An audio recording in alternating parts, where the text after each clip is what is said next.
गिरफ्तारी इस आशय की दी जा रही है कि बहुत समय से 4-5 महीने से हम देख रहे हैं कि लगातार देवी देवताओं को गाली दी जा रही है, धर्म परिवर्तन किए जा रहे हैं, उस पर हम करते हैं कंप्लेंट, कुछ नहीं। हमें रात दिन गाली दी जाती है, सवर्णों को रात दिन गाली दी जाती है, कोई कार्रवाई आज तक नहीं हुई। हमने एक व्यक्ति विशेष को बुरा कह दिया, गंदा कह दिया, जो मेरी राइट टू स्पीच के अगेंस्ट है। मेरे को बोलने का स्वतंत्रता है, अधिकार है। मैं प्रधानमंत्री को भी कह सकता हूँ वो एक गंदा आदमी है और बुरा आदमी है, नहीं है इस लायक।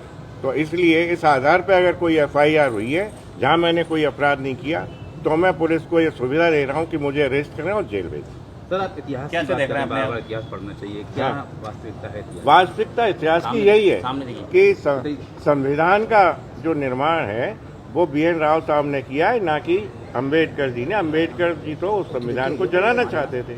उनने खुद कहा कि मैं इस संविधान से सहमत नहीं हूँ। आपने कहा था कि अम्बेडकर जी अंग्रेजों के, हाँ, 100% अंग्रेजों की गुलामी की उनने, अंग्रेजों के एजेंट रहे और भारत की स्वतंत्रता में बाधा उत्पन्न की। आपके खिलाफ FIR वही है, तो मेरे को कोई दिक्कत नहीं। और 10 हो, मैं लगातार यही बोलूंगा। उनका कहना है कहा जा रहा है कि आपके घर पे 1 लाख जूते फेंकेंगे, 10 लाख जूते फेंकेंगे। हमने उनसे कहा है कि 1 लाख नहीं 10 लाख लेके आए, हम उनका स्वागत कर रहे हैं। वो 15 तारीख को आ जाएं, मेरे दरवाजे पे आके दिखाएं, मैं उन्हें चैलेंज कर रहा हूँ। जाओ।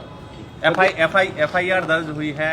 उन्होंने कहा है कि आपने कहीं ना कहीं माहौल खराब करने का प्रयास किया है। कोई माहौल खराब नहीं किया। जब माहौल खराब नहीं होता, जब इस सवर्ण और भारत के सनातनी देश में भितरवार में धर्मांतरण होते हैं, तब माहौल खराब नहीं होता।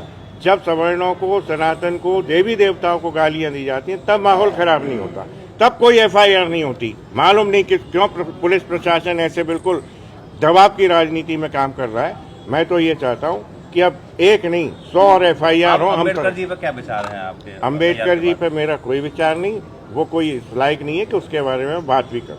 आपको क्या लगता है सर कि पिछले कुछ समय से जैसे अम्बेडकर का नाम लेकर सवर्णों को टारगेट बनाया जा रहा है? 100% अम्बेडकर के कारण ही देश में विभाजन हो रहा है, जात बिरादरियों में आपस में फूट हो रही है, बैर भाव हो रहा है, आपस में लड़ रहे हैं, मर रहे हैं, कट रहे हैं, और क्या हो रहा है?